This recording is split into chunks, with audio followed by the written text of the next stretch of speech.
Hello guys, welcome back to our channel. അപ്പോൾ വീണ്ടും കെൻസി life സ്റ്റൈലിലേക്ക് എല്ലാവർക്കും സ്വാഗതം. അപ്പോൾ ഇന്ന് നമ്മൾ നോക്കാൻ പോകുന്നത് ഒരു അടിപൊളി ഗ്രീൻ പീസ് കറിയുടെ റെസിപ്പിയാണ്. ഇത് അപ്പത്തിലേക്കും പൊറാട്ടയിലേക്കും ചപ്പാത്തിയിലേക്കും പൂരിയിലേക്കും ഭട്ടൂരയിലേക്കും എല്ലാം മാച്ചായിട്ടുള്ളൊരു കറിയാണ്. അപ്പോൾ വീഡിയോയിലോട്ട് പോകുന്നതിന് മുന്നേ എല്ലാവരും ചാനൽ ലൈക്കും സബ്സ്ക്രൈബും കമൻറ്റും ഷെയറും ചെയ്യുക. സബ്സ്ക്രൈബ് ബട്ടൻ്റെ തൊട്ടടുത്തുള്ള ബെല്ലൈക്കണും കൂടി ഒന്ന് ക്ലിക്ക് ചെയ്ത് ഓൺ ഓപ്ഷനും കൂടി ചൂസ് ചെയ്യുക. അപ്പോൾ നമുക്ക് നേരെ വീഡിയോയിലോട്ട് പോകാം. അപ്പോൾ അതിനായിട്ട് നമുക്ക് ആദ്യം കറി ഉണ്ടാക്കാനുള്ള പാത്രത്തിലേക്ക് 1 സ്പൂൺ ഓയിൽ ഒഴിച്ചതിന് ശേഷം ഒരു വലിയ ഉള്ളി ചെറുതാക്കി അരിഞ്ഞതിട്ട് കൊടുത്തിട്ട് നന്നായിട്ടൊന്ന് മിക്സ് ചെയ്യുക. ഇനി ഇതിലേക്ക് 2 സ്പൂൺ വെളുത്തുള്ളി ഇഞ്ചി പേസ്റ്റ് ഇട്ട് കൊടുക്കാം. എന്നിട്ട് വീണ്ടും നന്നായിട്ടൊന്ന് മിക്സ് ചെയ്യുക.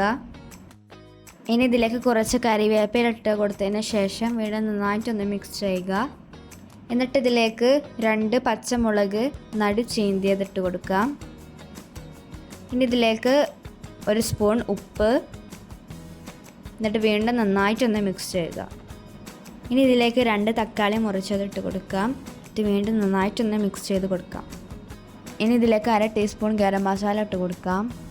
ഇനി ഇതിലേക്ക് 1 ടീസ്പൂൺ മഞ്ഞൾപ്പൊടി ഇട്ട് കൊടുക്കാം.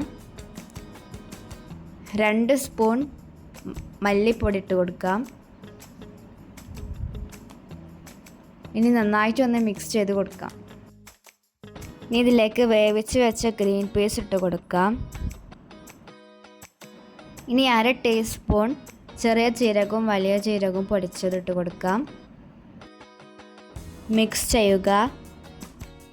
ഇനി ഇതൊരു 5 മിനിറ്റ് വേവിക്കാൻ വേണ്ടി വെക്കുക. ഇത് ഗ്രീൻ പീസ് വേവിച്ചതാണ്, അതിലുള്ള വെജിറ്റബിൾസ് ഒന്ന് വേവിക്കാൻ വേണ്ടി വെക്കുന്നത്. ഇപ്പോൾ ഗ്രീൻ പീസിൻ്റെ കൂടെ തന്നെ എല്ലാം നല്ല വെന്ത് കിട്ടിയിട്ടുണ്ട്. ഇനി ഇതിലേക്ക് നമുക്ക് നല്ല കട്ടിയുള്ള തേങ്ങാപ്പാൽ ഒഴിച്ച് കൊടുക്കാം.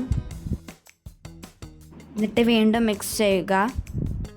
ഇനി ഇതിൽ ഉപ്പുണ്ടോ നോക്കുക. ഉപ്പില്ലെങ്കിൽ കുറച്ച് ഉപ്പ് ഇടാവുന്നതാണ്. ഇനി കുറച്ച് ചപ്പിട്ട് കൊടുക്കാം. എന്നിട്ട് വീണ്ടും നന്നായിട്ടൊന്ന് മിക്സ് ചെയ്ത് കൊടുക്കാം. അങ്ങനെ നമ്മുടെ ഗ്രീൻ പീസ് കറി റെഡി ആയിട്ടുണ്ട്. അപ്പോൾ എല്ലാവരും ട്രൈ ചെയ്യണം, വളരെ ഈസിയാണ്. ഇത് അപ്പത്തിലേക്കും പിന്നെ പൊറാട്ടയിലേക്കും പൂരിയിലേക്കും ചപ്പാത്തിയിലേക്കും എല്ലാം നന്നായിട്ട് ചേരുന്ന ഒരു കറിയാണ്. അപ്പോൾ എല്ലാവരും ട്രൈ ചെയ്യണം, വളരെ ഈസിയാണ്. അപ്പോൾ എല്ലാവരും ചാനൽ ലൈക്കും സബ്സ്ക്രൈബും കമൻറ്റും ഷെയറും ചെയ്യുക.